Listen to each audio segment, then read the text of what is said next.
Intervenant au cours du webinaire organisé par Makutano le samedi 15 août 2020 autour du thème « Crash du franc congolais et des prix en République démocratique du Congo, y a-t-il un pilote dans l'avion ?» Le ministre des Finances, Sele Yalagouli, a fait un état des lieux de la situation économique du pays. À partir du mois de décembre, l'économie congolaise faisait déjà face à des difficultés liées, il ne faut pas se les cacher, à une forme d'incertitude politique qui commençait déjà à menacer le niveau de croissance de la RDC. Mais spécialement à partir de la 11e semaine de cette année, l'inflation est issue d'abord du financement du déficit de l'État au début, évidemment, de l'exercice jusqu'au mois de mai, parce qu'à partir du mois de mai, nous avons bénéficié de la facilité rapide de crédit du Fonds monétaire international qui a commencé à éponger. Aujourd'hui, nous ne recourons plus aux avances de la Banque centrale, mais les effets en retard échelonné sont encore là. Et donc, on peut dire que l'incertitude politique, la Covid qui est venue porter le dernier coup près à l'économie nationale, mais évidemment, ce n'est pas seulement le cas de la RDC, c'est les cas y compris des grandes économies. Vous avez appris que même les États-Unis sont entrés en récession. Et donc, tout cela fait que la mobilisation, les recettes publiques se sont amenuisées au fil de mois pour le premier semestre de l'exercice 2020, alors que les dépenses de l'État ne se sont pas arrêtées là. Les dépenses sont restées pas seulement stationnaires, mais sont même parties crescendo. Naturellement, il faut commencer à financer ces dépenses avec un niveau de ressources tout à fait limité. Et donc, c'est ce qui a créé aussi bien le niveau de l'inflation que la dépréciation monétaire. Alors, qu'est-ce qu'il faut? Il ne faut pas inventer la roue. Il y a deux politiques qu'il faut utiliser. Première politique, c'est la politique budgétaire. Il faut faire la politique de ses moyens. L'État, nous devons consommer ce que nous produisons, réduire le train de vie de l'État, réduire les dépenses superfétatoires, les dépenses superflues. Mais cela doit se faire dans le cadre d'une coordination institutionnelle. Il n'y a pas que le gouvernement, il y a toutes les institutions qui dépendent du budget de l'État qui doivent s'ajuster. Mais en plus, il faut également que cela se fasse dans une cohérence temporelle.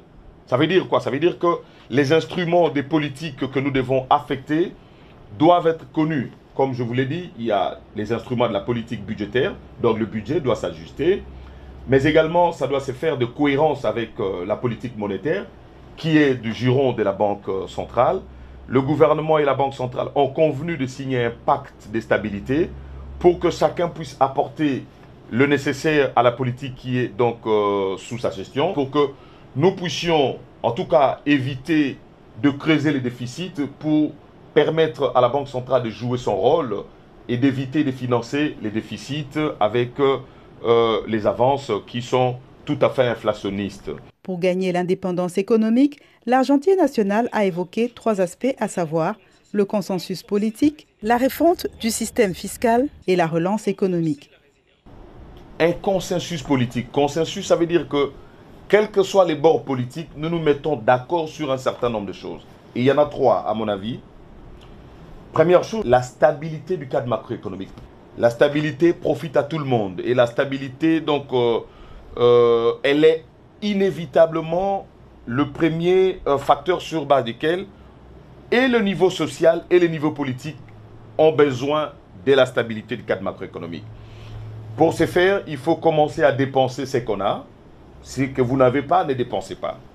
Deuxièmement, il faut, je l'ai dit, la refonte du système fiscal.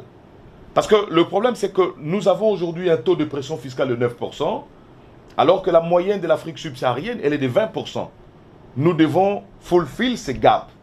Donc, on doit aller crescendo, mais ce n'est pas du coup qu'il faut quitter en 2020, vous êtes à 9%, et l'année prochaine, vous atteignez 20%. Il faut y aller avec des critères de performance de manière graduelle. L'année prochaine, on atteint 13%. Après, on atteint 16%. Et enfin, on va vers 20%. Et enfin, troisièmement, il faut un programme, véritable programme de relance économique. Nous le savons, aujourd'hui, les secteurs miniers constituent encore un peu le secteur porteur de croissance au Congo. Mais il y a le secteur de l'agriculture. Donc, il faut relancer et ouvrir la possibilité à des grands groupes agricoles de s'installer dans ces pays parce que là, nous avons énormément de potentialités qui ne sont pas exploitées. Et là, ça peut permettre d'élargir l'assiette fiscale, donner de l'emploi aux gens, stabiliser la population dans les provinces. Mais comme vous le savez, cela demande deux choses. Tout ce que je viens de dire, stabilité macroéconomique, réforme du système fiscal, un programme de relance économique, ça demande deux choses. Première chose, le courage politique. Parce que la plupart de ces choses sont des mesures qui vont heurter beaucoup de gens dans leurs petits intérêts individuels. Deuxièmement, ça demande la continuité dans les politiques. Parce qu'il faut éviter que chaque fois qu'il y a un nouveau qui arrive, il dit non, non, tout ce que le prédécesseur a fait, ce n'est plus nécessaire, moi je commence mes propres politiques. Tout le monde apprécie aujourd'hui le symbole de la stabilité de la civilisation chinoise au travers de quelque chose qu'on appelle la Grande Muraille de Chine. Beaucoup d'entre nous ont visité la Grande Muraille. Mais vous savez que la Grande Muraille a été construite en combien d'années? En 7 siècles. C'est-à-dire que chacun qui arrivait estimait que c'était un consensus, un symbole de protection de la Chine. Donc, il faut poursuivre la construction de la Grande Muraille. Sinon, nous allons faire ce qu'on appelle, en anglais, la politique de stop and go. Stop and go. Donc, on s'arrête, on redémarre. On s'arrête, on redémarre.